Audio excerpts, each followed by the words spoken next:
আসসালামু আলাইকুম। আজ 29 অক্টোবর 2025 বিশ্ব স্ট্রোক দিবস। প্রতিবারের মতো এবারও বিশ্বব্যাপী স্ট্রোক দিবস পালন হচ্ছে জনসচেতনতার জন্য। এবারে বিশ্ব স্ট্রোক দিবসের থিমটি হচ্ছে এভরি মিনিট কাউন্টস।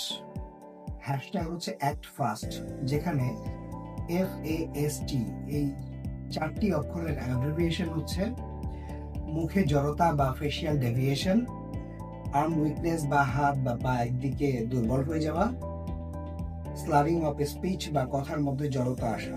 এই 3টা লক্ষণ দেখা দিলে দ্রুত টাইম টু কল অ্যাম্বুলেন্স ডেকে নিকটস্থ স্ট্রোক সেন্টারে যেতে হবে। সুতরাং স্ট্রোকের লক্ষণগুলো নিজেরা চিনুন এবং আপনার প্রিয়জনের স্ট্রোক হলে দ্রুত নিকটস্থ হাসপাতালে নিয়ে যাবেন। সবাই ভালো থাকবেন। আসসালামু আলাইকুম।